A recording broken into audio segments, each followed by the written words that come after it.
മോളെ ദേവുവിനെ കണ്ടില്ലല്ലോ. ഇല്ല, ഇന്ന് രാവിലെ ചെയ്യേണ്ട ഒരു ജോലി അവള് ചെയ്തിട്ടില്ല. എനിക്കൊരു കപ്പ് കാപ്പി പോലും അവള് നേരെ തന്നില്ല. കിടന്നുറങ്ങുണ്ടാവും, മോളൊന്ന് പോയി നോക്ക്. മുറിയിലില്ല. പിന്നെ എവിടെ പോയി?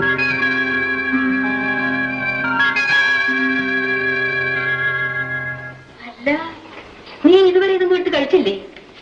എടാ, നിന്നോടാ ചോദിച്ചത്. എന്നെ ഉപദ്രവിക്കരുത്. ഇത് നല്ല പൂത്ത്. എടാ, നിനക്കെന്ത് പറ്റി? എനിക്ക് ഭ്രാന്ത്. ഗോപി, എവിടെ ദേവു? ദേവു എവിടെയെന്ന്? അതെന്നോട് ചോദിക്കുന്നു. അവളെ കണ്ടവരോട് വേണമല്ലോ ചോദിക്കാൻ. അവളെ ഞാൻ കണ്ടത്. ദേവുവിന് എന്ത് പറ്റി മോളെ? അവൾ ഇങ്ങോട്ടൊന്നും വന്നില്ലല്ലോ. ഗോപിച്ചേട്ടനെ കാണാനാണെന്നും പറഞ്ഞ് ഇന്നലെ രാത്രി കളപ്പുരയിലേക്ക് പോയതാ. പിന്നെ തിരിച്ചു വന്നില്ല. എന്താ? ദേവു രാത്രി എന്നെ അന്വേഷിച്ച് കളപ്പുര വന്നു.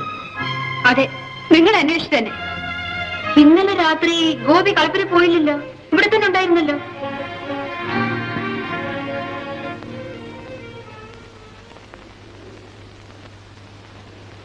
അവിടെ നിൽക്കടാ.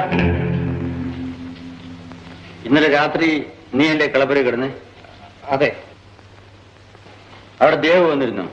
ഇല്ല, എനിക്കറിയില്ല. എന്റെ മുഖത്ത് നോക്കി പറ. സത്യമാണ് ചേട്ടാ, എനിക്കറിയില്ല.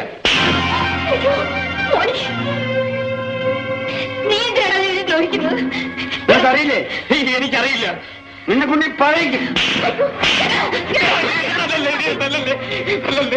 ഞാൻ പറയാം. എങ്കിൽ പറയാ. ഇന്നലെ രാത്രി അവൾ തനിച്ച് കളപ്പുരയിലേക്ക് വന്നു. ഗോപിച്ചേട്ടാ, ഗോപിച്ചേട്ടാ, നന്നായിട്ടുണ്ട് ഗോപിച്ചേട്ടാ. ചേട്ടൻ ചെയ്തത് വളരെ നന്നായിട്ടുണ്ട്.